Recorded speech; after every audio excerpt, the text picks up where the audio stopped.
किसी भी बिजनेस को सक्सेसफुल बनाने के लिए सेलिंग बहुत ही जरूरी है। अगर आप कंसिस्टेंसी के साथ सेल नहीं कर पा रहे हो तो आपका ज्वेलरी बिजनेस फेल हो सकता है। मैक्सिमम लोग सेल नहीं कर पाते क्योंकि वो रिजेक्शन को हैंडल नहीं कर सकते।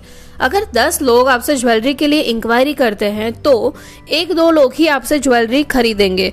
कई लोग लकी होते हैं कि ज्वेलरी बिजनेस स्टार्ट करते ही उनको 1-2 ऑर्डर मिल जाते हैं और बाद में 8-9 रिजेक्शन मिलते हैं। कई लोगों को स्टार्टिंग में ही 8-9 रिजेक्शन मिल जाते हैं और लास्ट में 1-2 ऑर्डर मिलते हैं।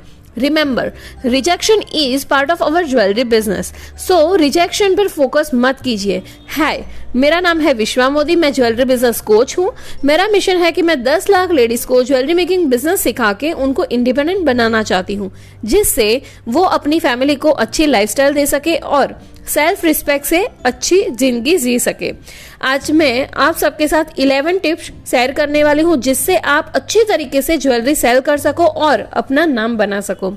मैंने कभी मेरे सपने में भी नहीं सोचा था कि मैं 2 साल में 2000 प्लस लेडीज को सक्सेसफुली ज्वेलरी बिजनेस स्टार्ट करने में उनकी हेल्प कर पाऊंगी। मैंने लास्ट 6 साल में लैक्स ऑफ रुपीस का ज्वेलरी मेकिंग बिजनेस किया है। मैंने 11 टिप्स को आइडेंटिफाई किया है जिससे मैं ये सब अचीव कर पाई हूँ। इससे आपको आइडिया मिलेगा कि किस तरीके से आप ज्वेलरी सेलिंग में बेटर बन सकोगे। तो फर्स्ट टिप ये है कि अगर आपको अच्छी तरीके से ज्वेलरी सेल करनी है तो आपको ह्यूमन बिहेवियर को समझना पड़ेगा। आपको समझना पड़ेगा कि लोग किस तरीके से बिहेव करते हैं, क्योंकि सेलिंग कभी भी लॉजिकल डिसीजन नहीं होता। सेलिंग इमोशनल डिसीजन होता है। आप कभी भी कोई चीज परचेस करते हो तो आप उसे इमोशनल चीजों की वजह से परचेस करते हो और वो बाद में लॉजिक यूज करते हो किस तरीके से वो चीज परचेस करना एक अच्छा डिसीजन रहा था। आपको आपकी ज्वेलरी को किसी इमोशन के साथ कनेक्ट करना पड़ेगा।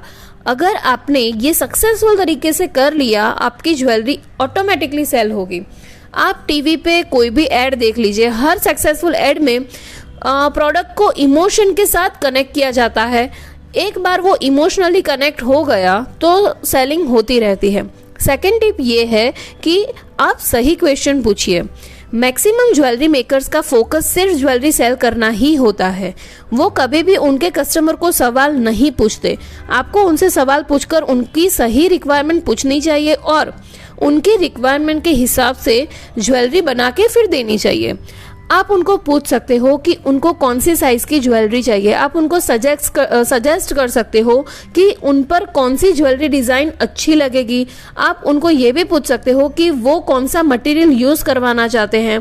ये सब सवालों से उनको जेन्युइनली फील होगा कि आप उनको एक अच्छी सर्विस देना चाहते हो। एक बार उनको ये फील हो गया तो आपको ऑर्डर मिलेगा ही। थर्ड टिप ये है, टेल स्टोरी। आप सोशल मीडिया के ऊपर स्टोरी शेयर कर सकते हो कि आपके कस्टमर की किस तरीके से आपके कस्टमर ने आपको कांटेक्ट किया और आपने किस तरीके से उनका स्पेशल डे और ज्यादा स्पेशल बना दिया। आपके कस्टमर ने क्या फील किया वो शेयर कीजिए। आप किसी भी सक्सेसफुल मेकर्स को किसी भी सक्सेसफुल मार्केटर्स को देखोगे तो वो स्टोरी टेलिंग में बहुत ही एक्सपर्ट होते हैं। स्टोरी का यूज करके आप लोगों को इमोशनली कनेक्ट हो पाओगे और बाद में वो आपसे परचेज करेंगे। फोर्थ टिप ये है कि आपको ऑफर क्रिएट करना सीखना पड़ेगा। लोग इसलिए परचेज नहीं करते क्योंकि उनको जरूरत है। लोग इसलिए परचेज करते हैं क्योंकि कुछ ऑफर है। आप फ्री शिपिंग का ऑफर रख सकते हो, आप बाय 2 गेट 1 फ्री का ऑफर रख सकते हो, आप कॉम्बो ऑफर क्रिएट कर सकते हो, आप रिपीट कस्टमर को 20% डिस्काउंट दे सकते हो। आपको ऐसी ऑफर क्रिएट करनी पड़ेगी जिससे वो खुद को रोक ना पाए। आप सबको पता है कि हम सब लोग फेस्टिवल टाइम पे शॉपिंग करना पसंद करते हैं क्योंकि उस टाइम पे बहुत ज्यादा ऑफर्स होती है। सो create offer for your jewellery business. Number 5 tip ये है कि कंसिस्टेंट के साथ आप अपना काम करते रहिए। आप जब कंसिस्टेंट के साथ तरीके से ज्वेलरी मेकिंग का काम करते हो, सोशल मीडिया पे पोस्टिंग करते रहते हो, तब आपको बहुत लोग ऑब्जर्व करेंगे। आपको नहीं पता, बट कंसिस्टेंट वर्क करने से आप धीमे धीमे उनका ट्रस्ट विन कर रहे हो। उनको जब भी आपको ज्वेलरी बिजनेस की रिक्वायरमेंट होगी वो आपसे कनेक्ट होंगे। So please be consistent. Tip number 6 ये है कि सेलिंग सिस्टम को फॉलो कीजिए। Selling is process, it is a skill जो आपको धीमे धीमे बिल्ड करनी पड़ेगी। जब आप मेरे स्टूडेंट हो तो गोल्ड लेवल में मैं सब फॉर्मूला शेयर करती हूँ जिससे आप ये स्किल को डेवलप कर सको। आपको किस तरीके से लाइव कंडक्ट करना है, आपको किस तरीके से कंटेंट मार्केटिंग करना है, आपको किस तरीके से इन्फ्लुएंसर मार्केटिंग करना है। आप जब ये स्किल डेवलप करते हो और बाद में जब ऑफर्स देखते हो तो आपके कस्टमर के लिए बाय करना ही एक लॉजिकल डिसीजन होता है। अगर आप मेरे सिल्वर लेवल के स्टूडेंट हो तो गोल्ड में अपग्रेड करके ये स्किल डेवलप कर सकते हो। Tip number 7 is practice sales. एक बार आपने सेलिंग प्रोसेस सीख लिया, बाद में आपको प्रैक्टिस करते रहना होगा। प्रैक्टिस करते करते आप बेटर बनोगे और लोगों का ट्रस्ट विन करके आप एक अच्छा ज्वेलरी बिजनेस बिल्ड कर पाओगे। आप कभी भी ये नहीं कह सकते कि आप ज्वेलरी सेलिंग में मास्टर हो। आप जितनी भी प्रैक्टिस करोगे उतना आप सीखते ही जाओगे और बिजनेस ग्रो करते ही रहोगे। टिप नंबर 8 इज जिन्होंने आपसे इंक्वायरी की है लेकिन आपसे ज्वेलरी बाय नहीं की है, उनसे फीडबैक लीजिए। इंक्वायरी करने के बाद जो लोग आपसे ज्वेलरी परचेस नहीं करते उनके पास से आप ऑनेस्टली फीडबैक मांग सकते हो कि उन्होंने आपसे परचेस क्यों नहीं किया। आपको जो भी फीडबैक मिलेगा उससे आपको आपके ज्वेलरी बिजनेस में इम्प्रूवमेंट करो ताकि नेक्स्ट टाइम सेम चीज रिपीट ना हो। Tip number 9 is authenticity. People buy you first then buy your jewellery. Authenticity एक ऐसी चीज है जो क्वालिटी कस्टमर को अट्रैक्ट करती है। आपकी ज्वेलरी के बारे में ऑथेंटिक रहिए। आई मीन टू से आप ज्वेलरी के बारे में ऑथेंटिक रहिए, आपके बिजनेस के बारे में ऑथेंटिक रहिए। अगर आप ऑथेंटिक रहोगे तो लोगों के दिल में आप जगह बना लोगे। एक बार आपने ये कर दिया तो selling is just by product, वो अपने आप होगा। मेरा जब भी वेबिनार होता है तब मैं साफ कहती हूँ कि मेरा कोर्स वही लोग ज्वाइन करें जो लोग एक्शन टेकर है, जो लोग अपने बिजनेस को ग्रो करने के लिए सीरियस है।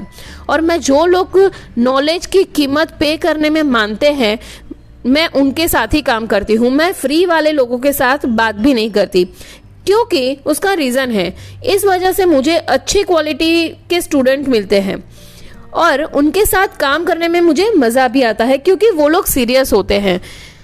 टिप नंबर 9 इज अगर आप ज्वेलरी सेल करना चाहते हो तो फोकस ऑन वैल्यू। लोगों की लाइफ में वैल्यू ऐड करने पे फोकस करो। सिर्फ ऐसा कंटेंट मत बनाओ कि जहां पे आप सिर्फ सेलिंग पे ही फोकस कर रहे हो। इस तरह का कंटेंट बनाओ कि आपकी ज्वेलरी कितने कलर में अवेलेबल है, वो पहन के उनको कैसा लुक मिलेगा, उनको पहनने का सही तरीका वैसा। Remember, focus on providing value to them. लोग आपसे परचेस करे कि ना करे वो उनका डिसीजन है, आपको सिर्फ वैल्यूएबल कंटेंट क्रिएट करने पे फोकस करना चाहिए। टिप नंबर 10 इज जिन्होंने भी आपसे ज्वेलरी परचेस की है उनसे फीडबैक लीजिए। उनको पूछिए कि उनको क्या अच्छा लगा और क्या बुरा लगा। आपके कस्टमर का फीडबैक सबसे ज़्यादा इम्पॉर्टेंट है। अगर आप उसे सही तरीके से इम्प्लीमेंट करोगे तो आपका ज्वेलरी बिजनेस सक्सेसफुल हो जाएगा और अगर आपने इसे इग्नोर किया तो आप आगे नहीं बढ़ पाओगे। Tip number 11 is detach yourself from sales. आप सबको पता है कि लाइफ में किसी भी चीज़ों को लेके हम डेस्परेट होते हैं तो वो आपसे दूर जाती रहेगी, लेकिन जब आप उनके बारे में ज़्यादा नहीं सोचोगे तो वो चीज़ आपको ऑटोमेटिकली मिल जाएगी। आज के पॉडकास्ट में मैंने जो 1 से 11 टिप्स शेयर की है उससे आप बिजनेस में कंसिस्टेंसी के साथ अप्लाई करो और सेलिंग अपने आप होगी। सो आज के पॉडकास्ट की समरी है, first, learn human behaviour. Second, customer से सही सवाल पूछिए। Third, share story. 4, offer create करना सीखिए। 5th, कंसिस्टेंसी के साथ काम कीजिए। 6, प्रैक्टिस सेल्स। 7, जिन्होंने आपसे इंक्वायरी करने के बाद ज्वेलरी परचेस नहीं की है उनसे फीडबैक लीजिए। 8. Be authentic. 9. Focus on value adding. 10. आपके कस्टमर के पास से फीडबैक लीजिए। And 11. Detach yourself from selling. I hope कि आप सबको आज का पॉडकास्ट यूजफुल लगा होगा। Please give me 5 star on Spotify और Apple podcast. Keep learning, keep processing for your success. Vishwa Modi signing off now.